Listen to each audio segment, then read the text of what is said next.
What's cracking, everybody? Welcome to the first full-length video. My car in question is a 2002 Pontiac GrandPrix GTP. I bought this car for $2,500. About 2 months later, I blew the engine. The rod bearings decided to leave the chat, and it needed a new engine. Let's take a look at that. This is a 3.8 liter, 60-degree V6 with an overhead valve design. Although this is a stock engine, more or less, it is out of a 2006 Pontiac GrandPrix, which, for people that don't know, has a Gen 5 and larger intake and exhaust ports. Gen 5 supercharger, larger intake and exhaust ports. So, makes a wee bit more power, same amount of torque. Instead of the 240 horsepower from the L67 or Generation 2 supercharged motor, this makes 270 horsepower out of the L32, which is what I have. And some of the goodies that you're looking at, we got the gold reflective tape anywhere that heat could be accumulated. We have fiberglass reinforced heat shielding on fuel lines, which does get quite warm.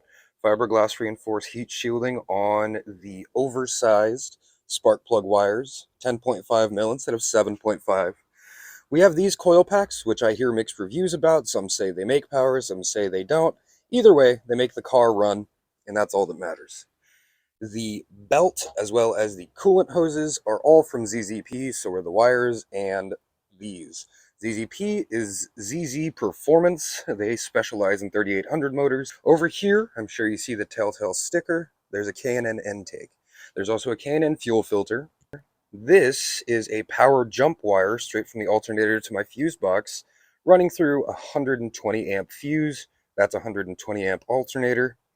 Here we have my audio wire, which we'll get to in a moment. And I tell you what else, let's go take a look at the interior, because for a 20-year-old car, it's looking pretty nice. Intact door cards, no rust, leather interior, nice and quiet. Now, it does have the GM squeaks because it is like plastic and whatnot. Down here, we have my OBD2 scanner.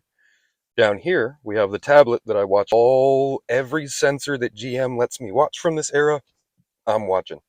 Obviously, I'm going to get new wheels, but since they're not here, I'm going to tell you about these ones. While these wheels are nothing particularly incredible, both aesthetically speaking and fitment-wise, they are a 16-inch wheel with a 6.5-inch overall width. I think they're like a plus 50 offset. Really tucks them into the Fenderwell. These sons of guns weigh 17 pounds.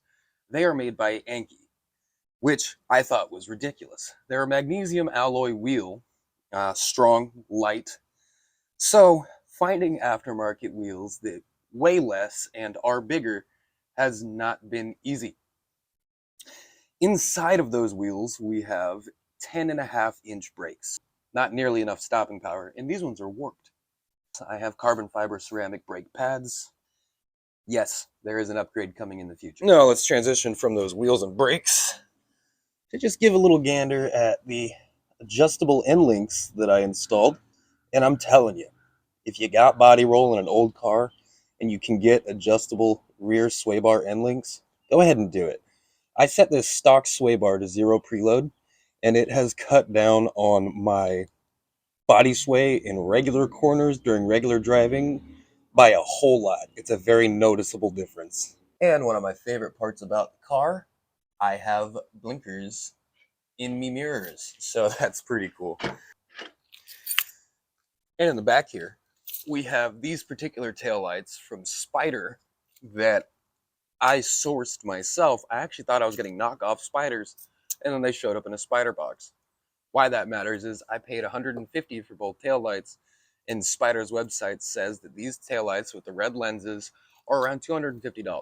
So that's pretty sick. And one of those resistors in my old set went bad. Now the old set was a semi-transparent smoke taillight that looked like dog shit.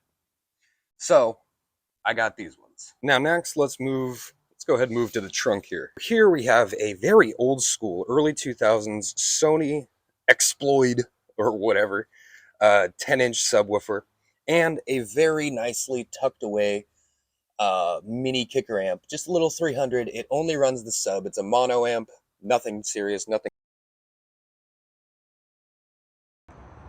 Oh, hobby problems. Why is your car off the ground?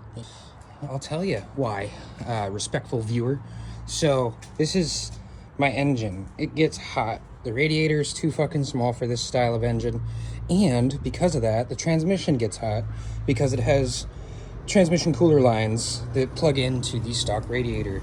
So, one of the things you could do is do an entire different, like, radiator for your transmission, or there's this other little nifty option.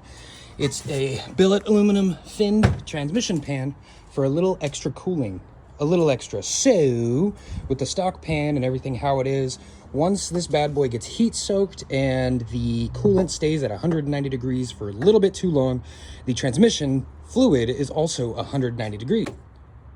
That's bad. I don't know. You want engine transmission cold. You want not hot. So I'm gonna put things on to make not hot. New transmission filter, old transmission filter. So basically, with the amount of crap in the bottom of this pan, I don't think it's been serviced ever. And also with all this stuff in an old transmission, and when you put new shit on an old transmission with filters that look like this, there's a good chance that you just fucked your transmission. So what I looked at on the forums and all that stuff takes 7 quarts to fill for a pan drop. I'm not doing a flush. All the lines are still full. And here's 6 quarts and a quart of the old fluid. Now, that's what some old guy on the internet said to do, and old guys on the internet are right sometimes. So that's what I'm gonna do, because this is a 4T65E, and I really don't want to buy a new transmission yet. So I'm trying this little farmer trick, and we're gonna see how it goes. Also, I'm not super happy with the rubber gasket that I got. All right, so here's a learning experience. Gasket was different. I improperly torqued the bolts on the transmission pan. And this is the OEM style gasket It's rigid, it's hard, it's good. that I'm gonna trust more and hopefully won't leak. Got an actual inch-pounds torque wrench, looked up the torque spec, because the rubber one has a seeping leak, which was the problem I had originally. So now I get to replace that. So that's set, ready to go. So now it's time to put that in there. All right, so I dove in. I got the new gasket on, that's good to go. I bet you're wondering what's going on here. Well, I have a gorgeous aluminum ZZP radiator to go in. And now I'm doing that. I just drained all the fluid. I put a 180-degree thermostat in. The original thermostat, there we go, 192 degrees Fahrenheit, 88 degrees Celsius, OEM thermostat. So I skipped a lot of the how-to in the step-by-step. You see motor mounts are removed. These braces are pushed to the side. Yep. We got that son of a bitch out of there in dick shy of an hour. There's coolant everywhere. Mainly in the bins that I bought to put them in. Here's radiator fans. They're quite large. They're one's a pusher, one's a puller. You know what I'm saying? And if we go over here, that's the old radiator. Right behind it's the new radiator. Look at the size difference on that son of a bitch. You got itty bitty, and you got the guy she tells you not to worry about. Ain't that some shit? Well, as for how hard it was, it should be really easy, but it was not. You have to modify the lower bracket. You have to trim the fan housing for it to sit correctly and mount up. And then, if you're real smart like me, you were trying to switch out to a 90-degree fitting to shoot the hose off that way instead of going around like that. And then you snap the fitting, and then you'll have to drill and tap that, and then that'll take you a little bit. And you'll take a few breaks. You'll also redo your transmission pan gasket because you fucked that up the first time. And then, you know, at the end of it, you'll be almost finished and have a little bit of daylight left. I haven't even refilled the cooling system. With taking shit off the car to put stuff on the car. All right, so I figure I get some before shots. There's the stock crossover pipe down in there. There's the stock front manifold. That ridiculous U-bend in the exhaust. All right, what we have here is a stainless steel crossover pipe, stainless steel front power log, 2 restrictive parts, of the stock exhaust system on my GTP. I already have the heat shield off. That bad boy's over there, along with the heat shield for the coupling of the crossover pipe, which is down in there. You can see a bolt hole.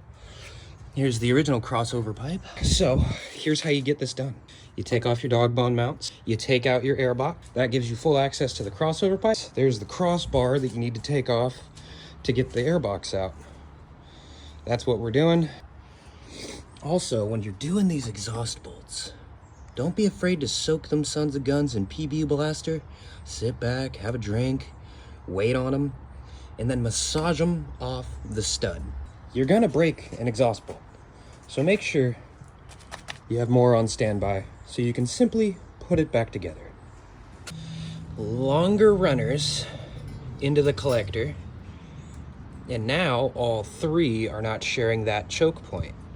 1, 2, 3, each pulse with some scavenging and blah blah blah. Also, look at this little oval port, little tiny guy. This port matched, big guy. So that's why we do this.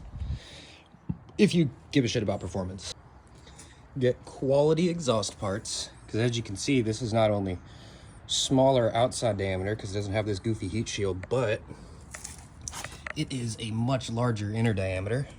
Mandrel bent tubing, good stuff. And my manifold gasket is still good. These are made of metal, mine is not rusted, so I'll be reusing it. I will be using some ARP stainless, and I will simply be putting back in the bolts. The downpipe portion, here's the OEM downpipe.